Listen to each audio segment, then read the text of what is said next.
Olá, seja muito bem-vindo, seja muito bem-vinda ao nosso mini curso Terapeuta de Resultados.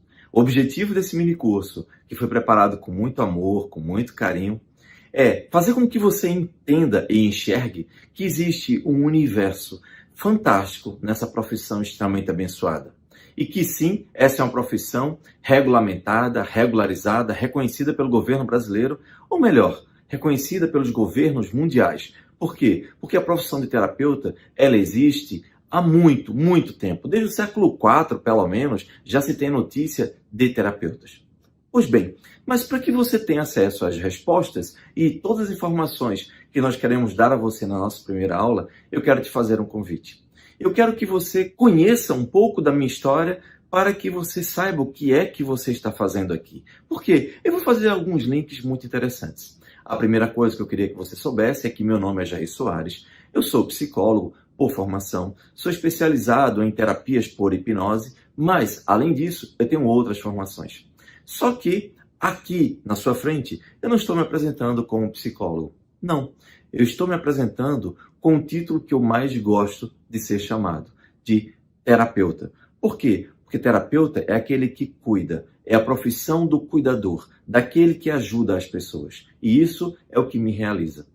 Para isso, então, eu queria que você fizesse essa viagem no tempo e voltasse comigo para o dia 1º de dezembro de 1998. Pois é, naquele dia, faltando 20 dias aproximadamente para que eu entrasse em férias, era o meu primeiro ano de trabalho numa empresa excepcional. Eu havia participado de um concurso, de um processo seletivo, na verdade, no início do ano, e eu tinha disputado uma vaga com 1.300 pessoas. Imagine. Essa seleção realmente foi bem difícil, mas era justo. Por quê? Porque aquele emprego dava acesso a você, como me deu durante praticamente um ano inteiro, a uma excelente remuneração, a um monte de benefícios, um excelente plano de saúde. Eu viajava o Brasil inteiro, eu ficava hospedado nos melhores hotéis do país, eu tinha excelente plano de metas e carreiras, eu tinha premiação por vendas, enfim, eu ganhava muito, mas muito, muito dinheiro.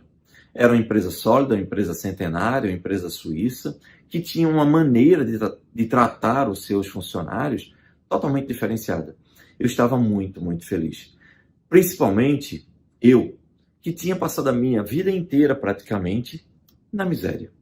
Pois é, eu nasci num bairro extremamente pobre, muito, mas muito pobre, extremamente violento.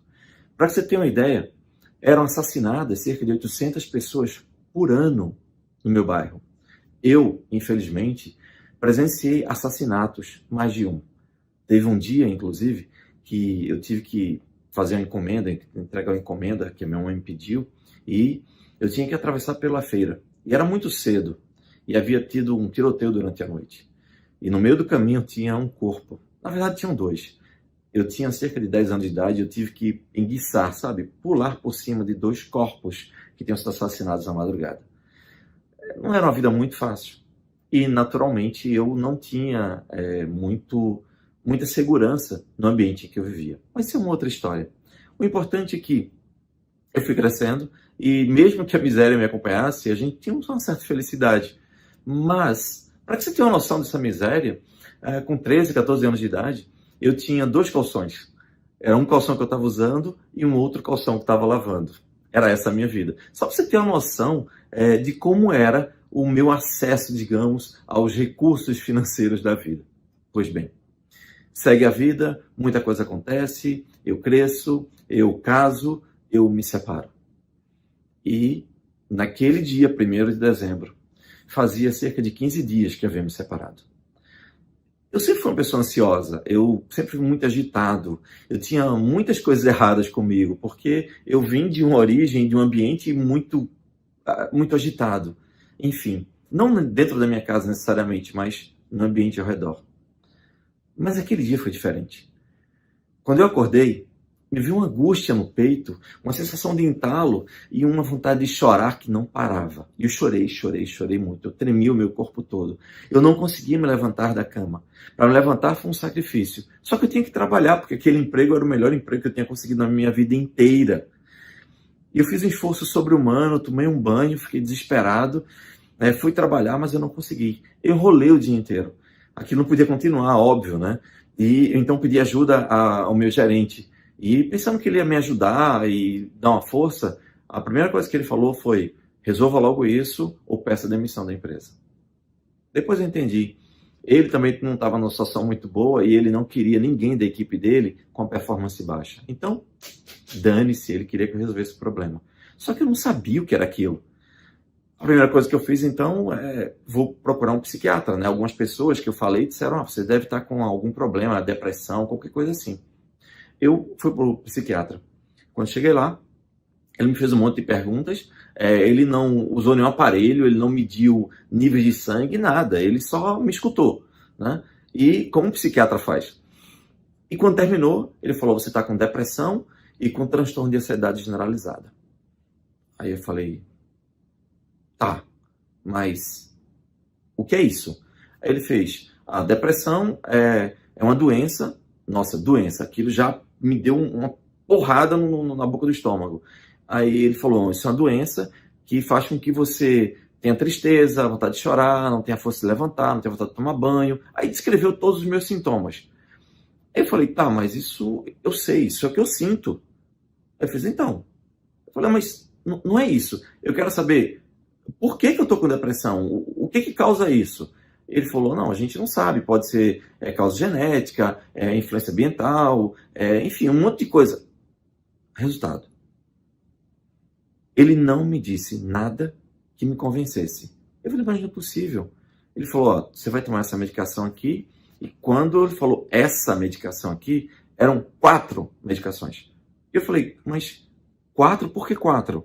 Era mais ou menos assim, gente. Era uma para você ter disposição para trabalhar, só que isso vai deixar você aceso. Então, uma que é para induzir o sono, outra para manter seu sono, e essa terceira aqui é para acalmar você por causa da ansiedade. Aí eu falei: tá, mas quanto tempo eu vou tomar isso? Aí ele falou: olha, você vai vir aqui todo mês, a gente vai avaliar. Se você não se der com essas medicações, a gente vai trocar elas e vai ajustar até que você se adapte, né? E a gente vai vendo. Eu falei: sim, mas assim, quanto tempo eu vou usar essa medicação? Aí ele falou: não dá para saber, talvez a vida inteira. Eu falei: então não tem cura? Ele falou: não, depressão não tem cura. E essa tag aí que você falou? Ele falou: também não tem cura. Eu não consigo descrever para você o que eu senti naquele momento. E ele falou uma coisa: procure um psicólogo para ajudar você, que você vai precisar. Eu fui atrás de um psicólogo. Marquei um psicólogo. Na primeira sessão eu não conseguia parar de chorar. Eu tinha marcado 2 sessões juntas. Meu desespero era tão grande, eu queria uma solução tão grande para aquilo, que eu marquei 2 sessões. A primeira, ou até metade da segunda, eu só chorava, não conseguia parar de chorar. E eu não entendia por que eu estava chorando tanto, eu não conseguia ligar as coisas, não conseguia acalmar a mente. E ele foi muito gentil, muito delicado, realmente esperou que eu parasse de chorar e tudo mais, me deu acho que uma caixa de lenço inteira. E quando terminou, eu queria respostas. E eu pedi ajuda a ele falei a situação, ele fez algumas perguntas, eu contei o que estava acontecendo. Ele disse: tá certo, a gente vai começar o trabalho, o tratamento, e eu espero que você melhore aos pouquinhos e a gente consiga sair dessa. Eu falei: tá bom, mas você tem alguma expectativa de tempo? Quanto tempo eu vou conseguir, vou precisar, né, para fazer terapia, para poder sair disso? Ele falou: não, a gente não pode dizer tempo, porque, na verdade, isso pode demorar bastante. Eu falei: tá, mas me dá uma ideia de tempo, de alguma coisa. Aí ele falou: uns 2, 3 anos. Eu precisava salvar meu emprego. Eu precisava me libertar daquilo. Enfim, foi terrível. Corta o filme. Eu passei 2 a 3 anos nessa situação e ninguém conseguia me ajudar. Eu não consegui tomar medicação por muito tempo, porque ele me fazia mal, me dava náusea, era terrível. E cerca depois de 2 a 3 anos eu fui melhorando, enfim. Já tinha perdido o emprego, já tinha passado necessidade. Na verdade, necessidade não, eu passei foi fome mesmo. Eu passei um período de 4 meses, só comia papa de manhã, papa de tarde, papa de noite. É sério, gente, foram 4 meses que eu comia papa pura pela manhã, papa com aveia na hora do almoço e papa com Nescau à noite. Nossa, ainda me emociono quando eu lembro desse período. E a partir dali, eu defini que eu tinha uma meta na minha vida. A minha meta era entender o que estava acontecendo. E, principalmente, eu queria ajudar pessoas a se livrarem daquilo, a não passarem pelo que eu passei. Porque foi desesperador, foi... Sabe, quando você entra em pânico, é uma sentença de morte. Eu então comecei a estudar e comecei a fazer curso de programação neurolinguística, né, PNL. A minha formação é computação, mas aí eu comecei a fazer programação neurolinguística, fiz curso de PNL, aí depois descobri a hipnose ericksoniana, aí fui estudar a hipnose ericksoniana, fiz uma formação para ser terapeuta. E aí abri meu consultório de terapeuta, porque qualquer pessoa pode ser terapeuta, qualquer uma. E aí já vai a resposta. Até no seu PDF que você recebeu, tem lá toda a explicação, a lei que determina isso. Então você faz uma formação numa entidade bem feita, claro, né? Numa instituição séria, eticamente orientada, e você vai se capacitar em alguma terapia, como aromaterapia, como hipnoterapia, como florais de bar, etc, etc, etc. Pois bem, então eu tinha feito a formação de hipnose e eu me tornei um terapeuta por hipnose, um hipnoterapeuta. Eu comecei a ficar, sabe quando você se encontra? Quando você começa a perceber que a sua vida começa a mudar? Só para que você tenha uma ideia, eu tive 24 profissões e funções diferentes ao longo do tempo. Exatamente. Mas eu não quero falar tanto de mim, não. Eu quero mais focar no que a gente vai aprender agora. E isso tudo é importante. E aí, eu comecei a trabalhar, eu comecei a ajudar pessoas com hipnose, mas eu sentia que eu não conseguia responder as perguntas e eu não tinha um domínio muito grande, de fato, do que eram as coisas, como elas funcionavam e como eu fazia para resolver. Eu só usava os protocolos de hipnose que ajudavam as pessoas, mas de vez em quando a pessoa tinha recaída, eu não sabia exatamente a origem daquilo, enfim. Pois bem, o que acontece eu resolvi então entrar na faculdade de psicologia para ser psicólogo. Por quê? Porque eu imaginei que, como psicólogo, eu ia ter muito mais respostas. Comecei a estudar, entrei na faculdade, vi a grade lá e eu vi umas coisas estranhas. Eu entrei na faculdade de psicologia e eu via lá matéria como estatística e matemática. Gente, para que eu vou fazer estatística e matemática se eu quero cuidar do coração, da alma das pessoas? Não tinha sentido. Pois bem, no segundo período, aí é importante. Eu queria que você prestasse atenção nisso. Eu tinha um professor lá, genial, inteligentíssimo. E ele tinha clínica, ele era psicanalista e psicólogo, né? E também era professor da gente. Então, eu cheguei para ele e falei, professor, por favor, você é um cara muito inteligente, eu admiro muito o seu trabalho, você é um cara que conhece bastante das coisas, tem uma estrutura muito sólida de explicar as coisas. Então, acho que você é a pessoa certa para me responder essas perguntas. Ele disse, pois não, Jair.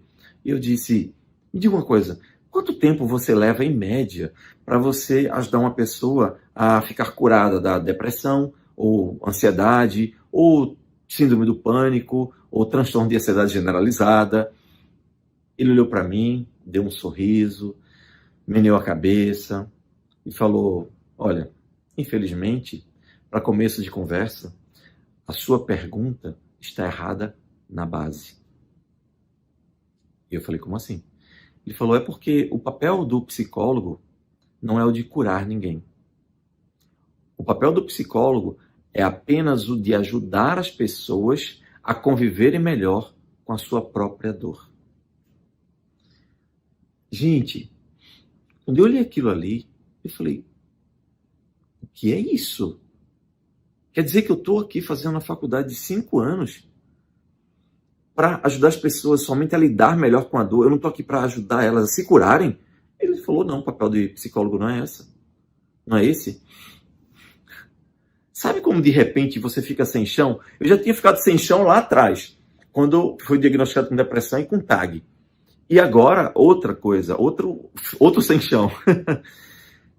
E aí, sabe, na minha cabeça tudo fez sentido. É por isso que existe tanto psicólogo frustrado. É por isso que o psicólogo deveria ser, todos eles deveriam ser milionários. Por quê? Porque o que tem de gente com ansiedade, com depressão, com pânico, com um monte de coisas, e quem é que atende isso? É o psicólogo, né? Ou o psiquiatra. Aí a pessoa vai buscar o psicólogo não ajuda nada. É por isso que tem tanta gente fazendo... Nossa! É por isso que tem tanta gente fazendo tratamento em consultório de terapia, né, de psicoterapia, por anos. 3, 4, 5 anos e não resolve nada. E, ao mesmo tempo, é por isso que tem tão pouca gente fazendo esse processo terapêutico. Por quê? Porque se não resolve, a pessoa não vai lá para o consultório do psicólogo. E o psicólogo acaba ganhando pouco. É verdade. O psicólogo ganha pouco. Eu sou psicólogo, eu estou falando da minha classe, tá? Enfim, eu ganho muito bem, mas não como psicólogo, como terapeuta. Porque como psicólogo, nossa senhora. E aí você começa a entender as coisas, como é que funcionam, né? Pois bem, a analogia que eu fiz para ele foi a seguinte. Peraí. Quer dizer que se eu estou com um problema no meu carro, por exemplo, o carro está com uma batida. Tá. Aí eu vou no mecânico, pago a sessão para ele, eu falo durante 1 hora sobre o meu problema lá, no barulho do veículo. O mecânico olha para mim e fala, interessante. Faz o seguinte, bote um fone de ouvido agora para abafar o barulho do carro e daqui a uma semana você volta para me falar como é que você se sente em relação ao barulho do carro agora. Eu vou perguntar, você não vai resolver? Ele falou, não, meu pai, não é de resolver. É só de ajudar você a lidar melhor com essa dor. Ele olhou para mim e falou, você está sendo irônico. Eu falei, não, estou falando a verdade. Tem alguma analogia melhor? Ele falou, não é bem assim e tal. Mas é. Pronto. Era isso que eu queria que você soubesse. Por quê? Porque a partir daquele momento eu tinha 2 caminhos. Ou eu desistia da faculdade de psicologia, ou eu terminava, como eu terminei. Ia trabalhar para mudar, para fazer com que as pessoas entendessem qual era a raiz dos males, dos problemas, das situações. A partir dali, eu decidi que eu iria ser o melhor terapeuta do mundo. Eu queria entender as coisas. Eu não queria mais passar pelo que eu passei. Eu queria me libertar daquele fantasma que, segundo o psiquiatra tinha me dito, iria me assombrar para o resto da vida. A depressão e a TAG. E aqui começa a nossa história. Talvez você tenha se identificado com muita coisa que eu falei, com muitos dos meus sentimentos. O que eu preciso dizer para você é que, a partir dali, eu terminei minha formação de psicólogo e eu investi de 300 a 500 mil reais. Sim, é verdade. Eu investi até quase R$500 mil, buscando todo e qualquer curso e formação em qualquer área que me ajudasse a entender o psiquismo humano de verdade. E aí, depois dessa jornada toda, o que eu quero dizer para você é a síntese de tudo isso. E a nossa primeira aula, na verdade, vai mostrar para você o que você nunca entendeu até agora. Vamos lá. A primeira coisa que eu quero que você entenda é: toda emoção tem lógica. Até eu nem pedi para você, mas se você puder pegar caneta e papel, já anota o que eu vou te dizer a partir de agora, porque isso vai mudar a sua vida. E o papel desse minicurso é principalmente começar a mudar a sua vida, para que você entenda que você pode ajudar as pessoas a mudarem as vidas delas e depois, se você quiser, se tornar um terapeuta profissional e ter acesso a uma profissão fantástica. Pois bem, a primeira coisa: toda emoção tem lógica. Sabe aquela frase que se diz, o coração tem razões que a própria razão desconhece? Esqueça. Esqueça. Bonito, fofo, lindo, mas não é provida de realidade. Isso é irreal. Por quê? Toda emoção tem lógica. O que nenhum psicólogo, o que nenhum psiquiatra me explicou, o que nenhum professor me explicou, é o que eu estou te explicando agora. Toda emoção tem lógica. Essa é a primeira coisa. E a segunda coisa é, você funciona não baseado no que você é, mas você funciona baseado em como está estruturado o seu inconsciente. E todo mundo fala disso. Vamos entender isso melhor. Você tem 2 grandes sistemas. O primeiro sistema é a sua consciência. A sua consciência é o que você acha que você é. Sabe, a sua consciência, o seu consciente, é aquilo que quando você acorda pela manhã, você sabe, meu nome é Jair Soares, eu sou psicólogo, sou hipnoterapeuta, eu sou professor de MBA, eu sou professor de algumas universidades, eu sou professor de algumas metodologias, eu sou treinador, ok, tem um monte de coisas. Perfeito. Só tem um detalhe.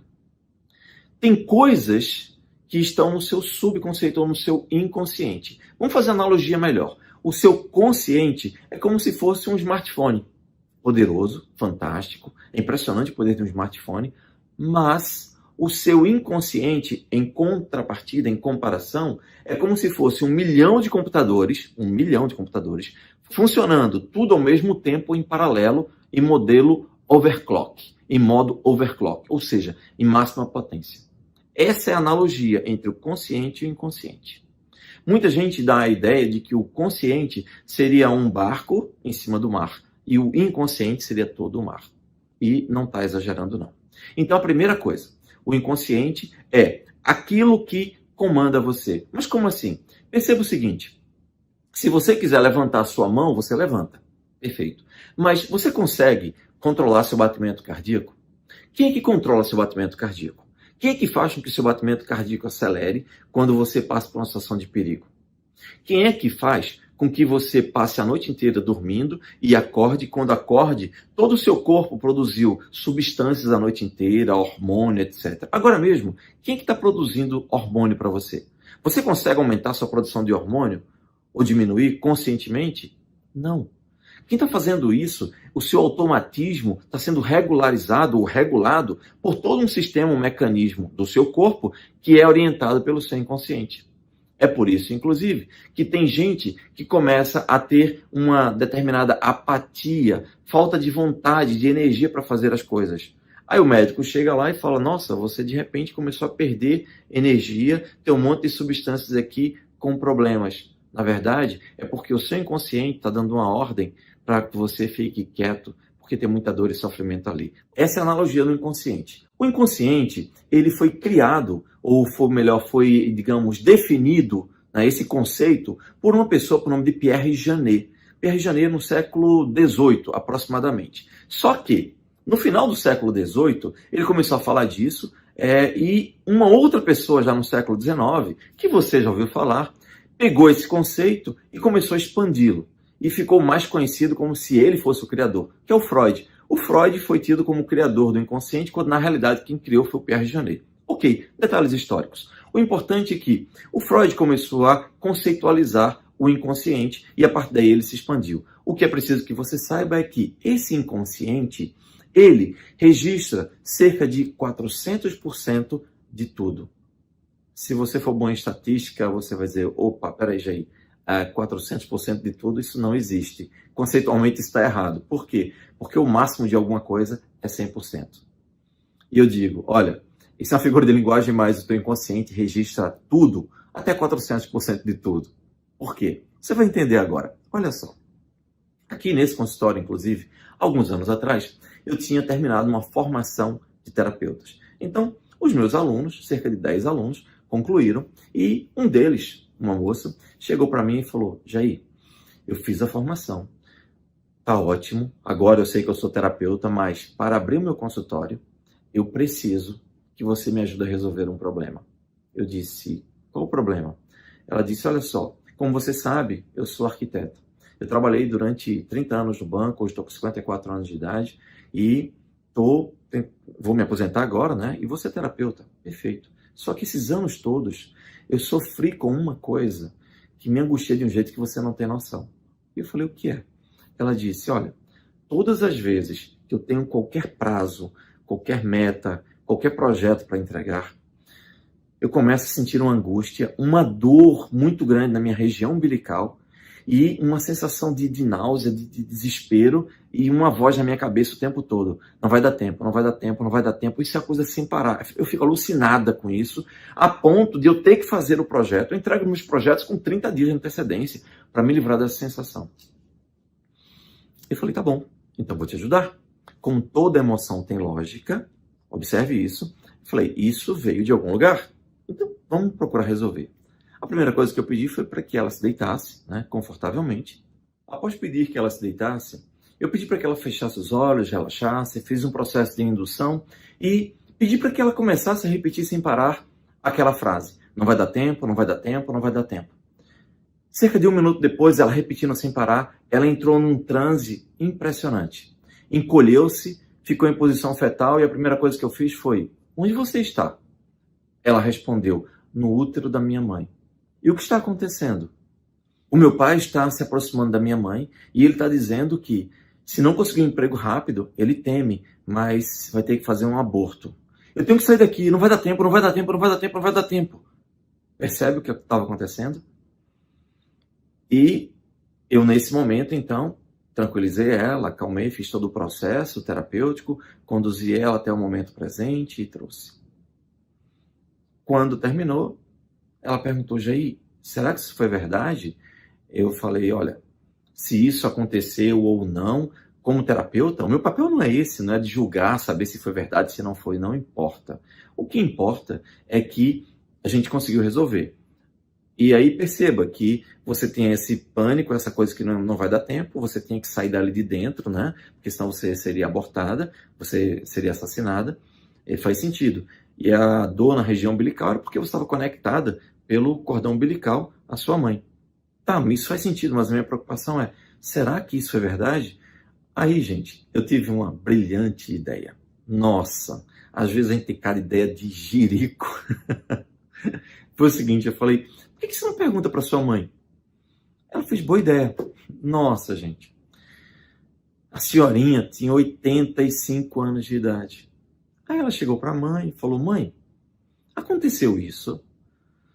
Nossa, a senhora começou a tremer, sentou lá no sofá, começou a ficar suando. Eu falei assim, minha filha, como é que você sabe disso? Pelo amor de Deus, seu pai disse isso no momento de desespero, mas na mesma hora ele se arrependeu. Ela falou, não mãe, tá tudo bem. O meu pai sempre foi muito amoroso comigo, não se preocupe, eu não tenho trauma com isso não. Eu só quero saber se foi verdade. Aí ela disse, foi minha filha, mas como é que você sabe? Porque a gente nunca falou isso para ninguém. Ela falou, mãe, eu vi. E aí ela fez uma segunda pergunta à mãe. Disse, mãe, nesse dia a senhora estava usando um vestido amarelo de flores laranja? A mãe dela disse, minha filha, eu estava usando isso, eu não tinha como esquecer, porque a gente era muito pobre, então eu não tinha um outro vestido que desse em mim, até os 4 meses. Foi quando aconteceu isso. Mas não tem foto disso, porque naquela época, para bater foto, tinha que ter uma máquina, você tinha que ter filme, batia a foto, ia revelar, etc, etc. A gente não tinha dinheiro nem para comer. Como é que a gente não tinha nem dinheiro para isso? É por isso que eu não tinha foto dessa época, da sua gestação.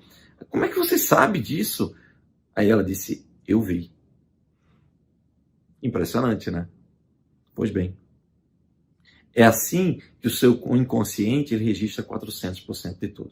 Então agora você já sabe que toda emoção tem lógica e o seu inconsciente registra absolutamente tudo que você vivenciou. Muitas vezes, quando eu utilizava a hipnose, que hoje praticamente eu não utilizo, com a metodologia que você começa a conhecer a partir de agora, eu já não uso mais hipnose. Mas quando eu utilizava hipnose, muitas vezes eu fazia regressão na pessoa e a pessoa lembrava de detalhes, de cheiros, de placa de carro, de forma impressionante, que não estava mais na consciência dela, coisa que aconteceu há 30, 40, 50 anos atrás. Então, agora você já entende que toda emoção tem lógica e o seu inconsciente registra absolutamente tudo. Só que agora a gente vai partir para as regras do inconsciente. O que você precisa saber agora é que o seu inconsciente ele é atemporal.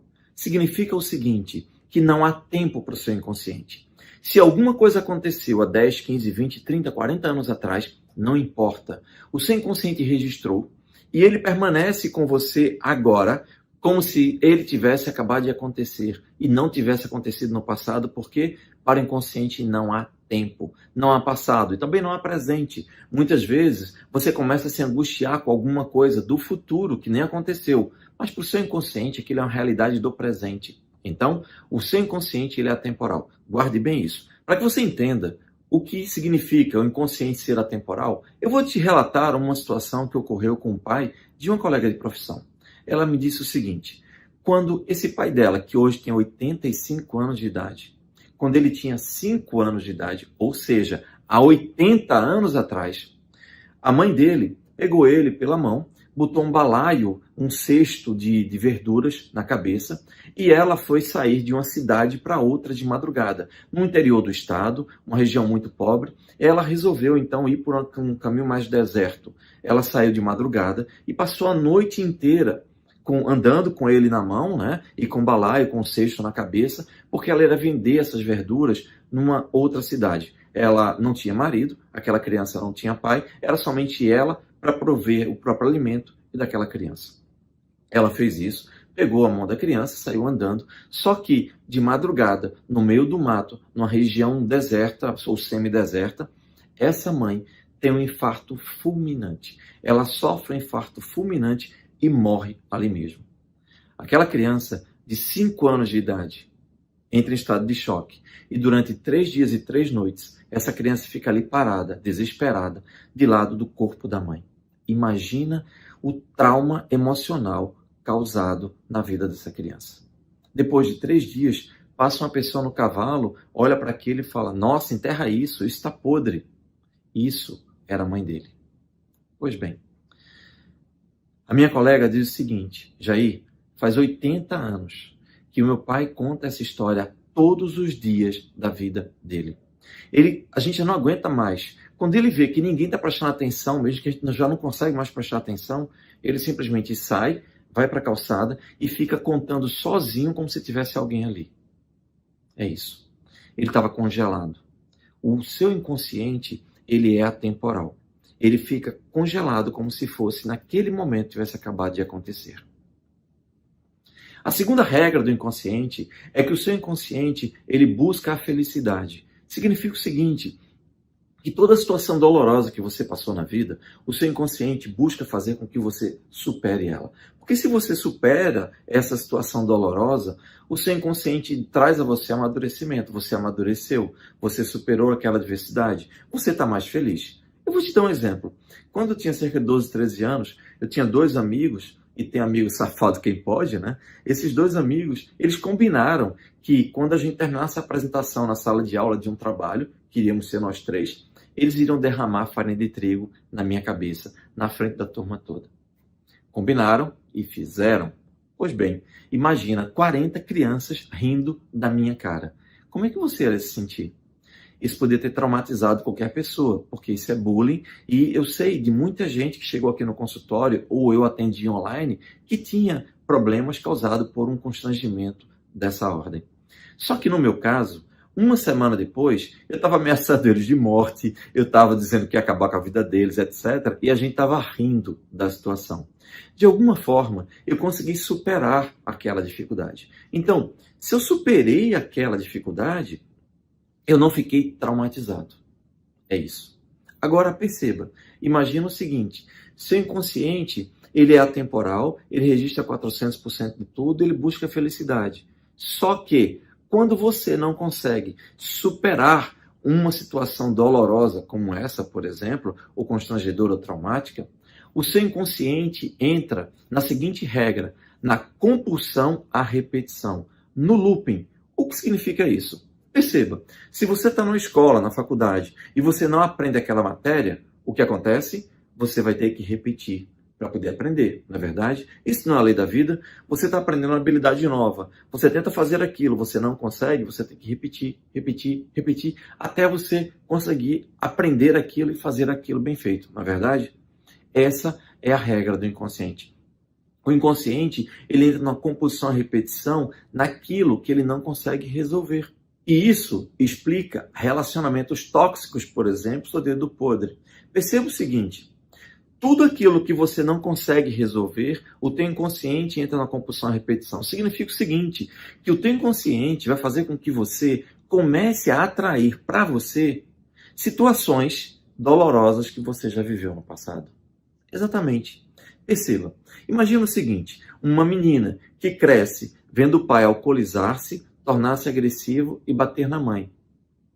Ela não consegue entender como é que o pai que ela ama bate na mãe que ela ama. Aquilo não é digerível ou não é digerido pelo inconsciente. O inconsciente não consegue encontrar a felicidade, então ele entra no modo de compulsão à repetição. Essa criança, inconscientemente, ou seja, o consciente dela é que vai fazer isso, vai se ver atraída ou se ver metida em situações que são a reprodução idêntica daquilo que ela viveu e não conseguiu compreender ao longo da vida dela. Aí, essa moça, no nosso exemplo, ela pode ir para uma passeata evangélica, uma passeata espírita, uma passeata católica, Paz pela Paz, 100 mil pessoas.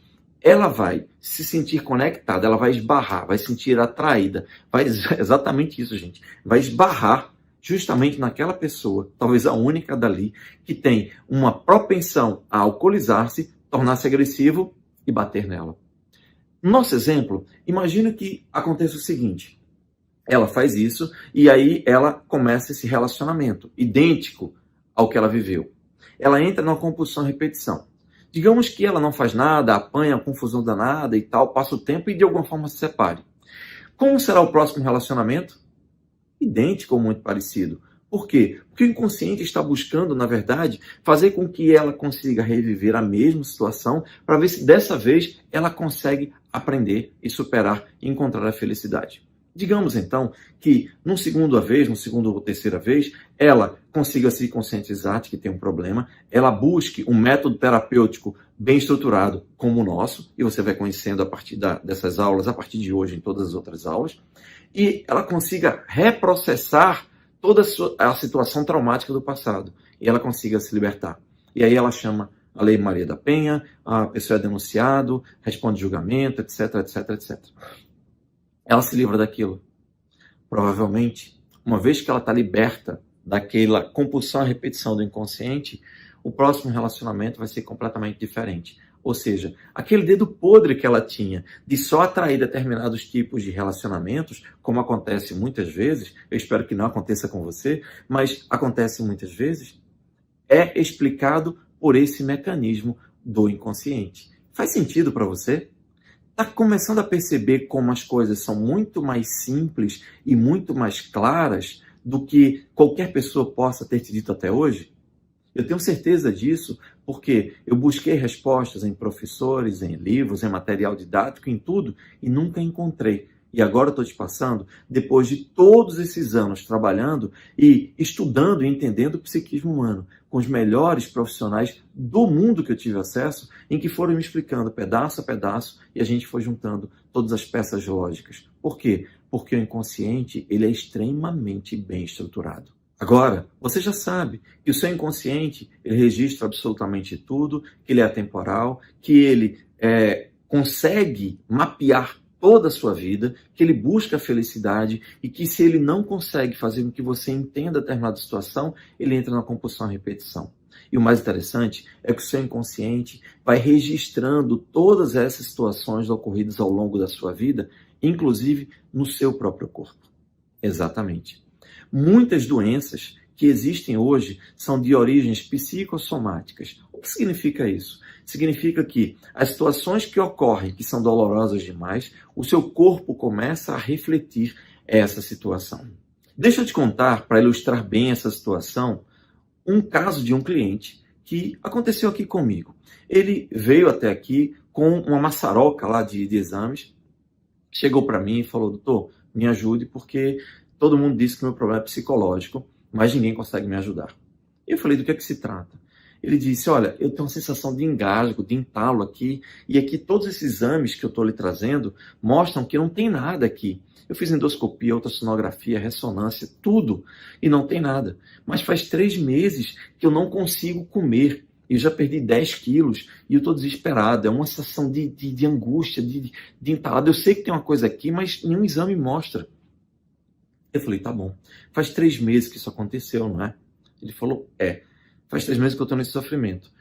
Eu disse, tá bom. Lembra que eu falei para você que toda emoção tem lógica? Pois bem, então foi baseado nisso que eu fiz a seguinte pergunta para ele. Se faz 3 meses que isso começou, me responde a seguinte pergunta. O que foi que de pior aconteceu na sua vida de 3 meses para trás? Bem, aconteceu uma coisa que para eu poder explicar, eu tenho que contar uma história, porque foi a história da minha vida. Eu falei, pois não, fique à vontade. E ele disse, eu tinha 18 anos, quando eu estava montando guarda de frente ao quartel. Quando eu olhei do outro lado da avenida, na beira da praia, tinha um sujeito com motorhome. São aqueles caminhões com uma casa dentro. Um ônibus, né, com a casa montada, completa.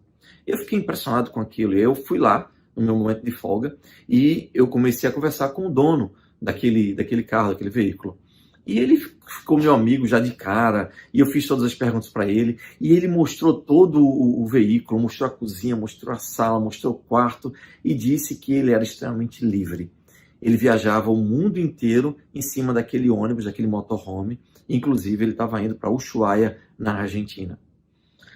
Naquele momento, eu descobri o que eu queria fazer da minha vida. E eu prometi a mim mesmo que eu iria trabalhar a minha vida inteira e quando eu terminasse, eu ia pegar todo o dinheiro da minha aposentadoria, ia ter meu próprio motorhome e eu ia viajar o mundo todo como aquele rapaz e esse motorhomeiro. Então, era isso que eu queria fazer da minha vida. A primeira coisa que me veio na cabeça foi, caramba, que arriscado, né? A pessoa passa a vida inteira esperando para um dia ser feliz. Interessante, né? Mas tudo bem. Fiquei calado, deixei ele terminar a história.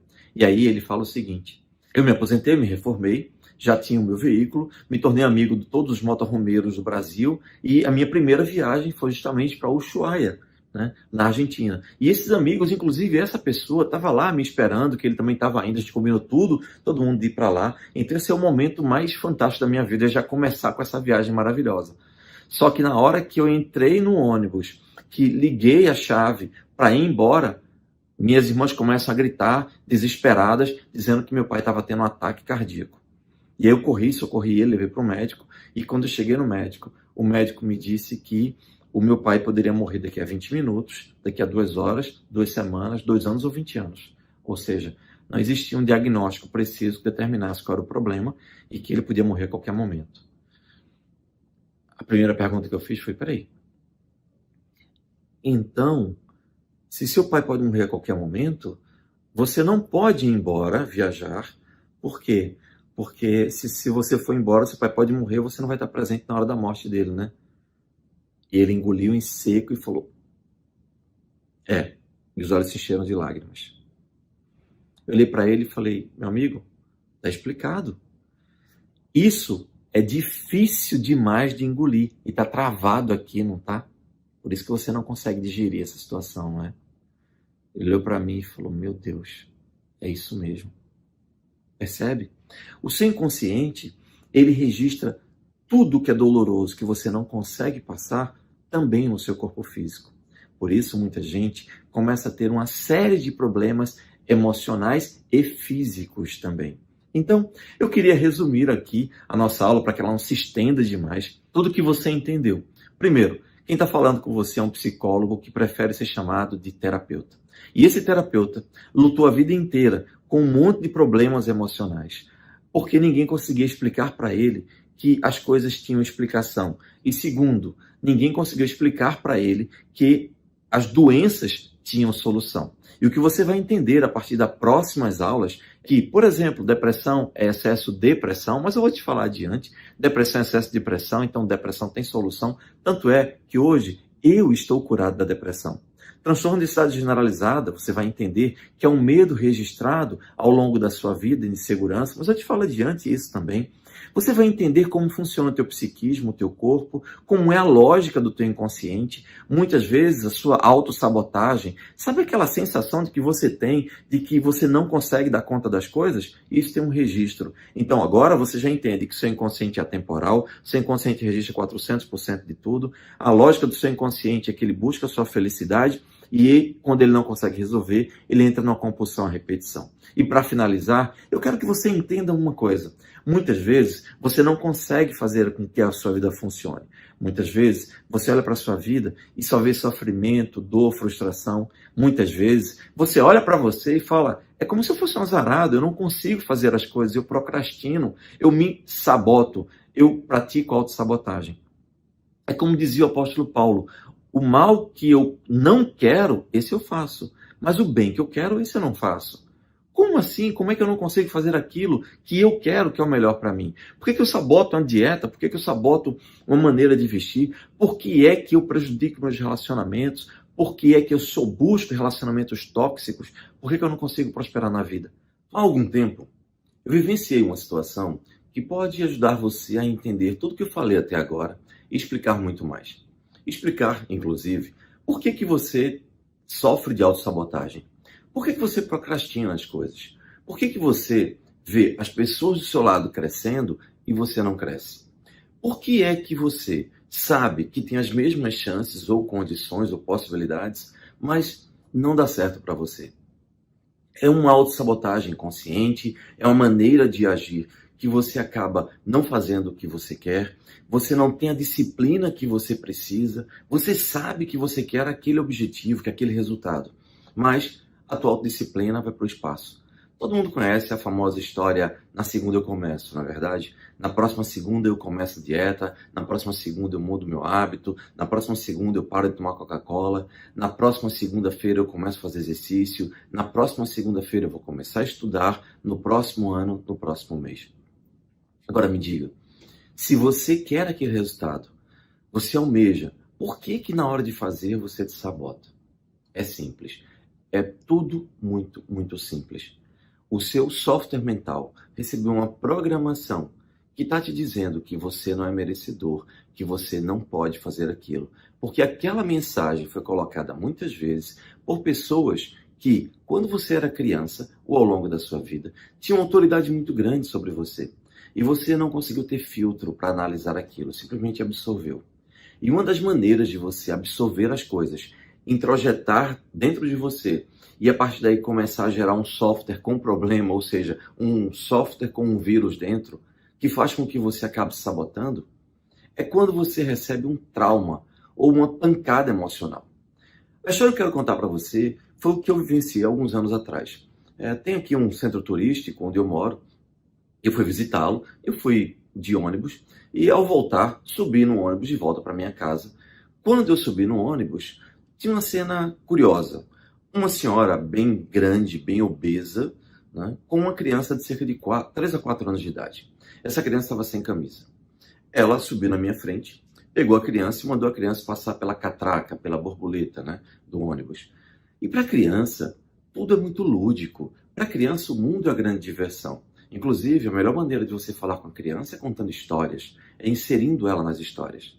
O problema é que a criança, ao fazer isso, ao olhar que aquilo ali parecia uma coisa divertida, ela foi se pendurar na catraca. Ela começou a se pendurar e se balançar.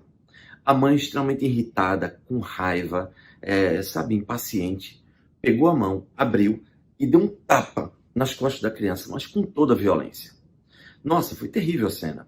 A criança se jogou para frente, se machucou, começou a chorar, abriu um berreiro e a mãe, na mesma hora, ainda deu a seguinte mensagem com toda a raiva: seu imbecil, não serve para nada, não faz nada direito, nunca vai ser nada na vida. Perceba, pancada emocional com dor, com sofrimento de alguém muito maior.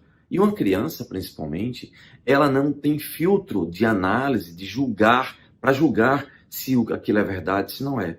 Tudo que você coloca na cabeça de uma criança, principalmente com dor, com sofrimento, com emoção, ela absorve e começa a fazer parte dela. E tem uma característica. É importante lembrar que a criança, ela aprende por generalização. Quando você chega para uma criança e mostra um cachorrinho desse tamanho e você fala, isso é um au-au, ótimo, a criança aprende. No dia seguinte, ela vê um dog alemão gigantesco e ela aponta e fala au-au. Como é que ela sabe que aquilo é a mesma coisa que aquilo? Simples, ela generaliza. É por isso que a criança aprende tão rápido. O problema é que quando você recebe uma pancada emocional muito violenta, um abandono, frustração, quando alguém te grita para você se calar, que você não fala nada que preste, quando que você está interrompendo, ou seja, qualquer coisa que te machuca de verdade, emocionalmente, que o teu inconsciente não consegue dissolver, o que vai acontecer? Você começa a amplificar, a generalizar para a vida. E quando você generaliza para a vida, o que vai acontecer é, essa criança provavelmente que recebeu essa pancada, com essa mensagem que é um imbecil, que não faz nada direito, quem disse isso para ela foi alguém de autoridade na vida dela. É a mãe que ela ama. Então a mãe está certa. Ela não consegue nem julgar isso. Então quando ela cresce, 20, 30 anos de idade, começa a ter um relacionamento que está indo bem, mas tem aquela mensagem, aquela crença instalada lá dentro. Você é um imbecil, você não faz mais direito, nada vai dar certo. O que acontece? Ela começa a sabotar. Ou, imagina que essa pessoa está prestes a começar uma dieta, assim como algo simples como uma dieta. Vai começar uma dieta e segunda-feira eu começo. Quando começa o primeiro dia, segundo dia, terceiro dia. Quando começa a emagrecer qualquer coisa, já vem a mensagem, a crença arraigada pela dor que ela recebeu ao longo da vida. Você é um imbecil, não faz nada direito, nada vai dar certo. Nada funciona com você. Ela amplifica. E aí ela começa a sabotar. Ela vê um doce, começa a querer comer. Ela começa a se colocar em situações que ela acaba se justificando. Porque eu estava numa festa. Porque eu fui numa sorveteria. E aí eu vi aquilo ali, então não pude resistir. Mas no fundo é autossabotagem. Se você começar a olhar para você, você vai começar a entender por que é que muitas vezes você não estudou, não fez o trabalho certo, não fez o máximo que você pôde, que você sabotou relacionamentos. Enfim, qual é, na sua vida, a chave que encaixa com o que eu estou dizendo? Como é que isso se aplica na sua vida? Pensa um pouco. Eu espero que você esteja entendendo como funciona o seu psiquismo. Eu espero que muitas fichas estejam caindo. Eu espero que você esteja começando a compreender que você não é azarado, você não é azarada. Que a vida não está punindo você. Que tudo, na verdade, é muito lógico. Que você não é refém do sofrimento, da dor, da ansiedade, da depressão, do medo, da angústia. Não. Tudo tem uma razão de ser. E se você está entendendo, está gostando como eu explico, você vai perceber nas próximas aulas que você vai ter uma visão ainda mais ampliada e vai compreender o que é que você precisa fazer para resolver tudo isso. Portanto, nós encerramos agora a nossa primeira aula do nosso mini curso Terapeuta de Resultados e eu aguardo você ansiosamente na próxima quarta-feira para a nossa segunda aula. Fique com Deus.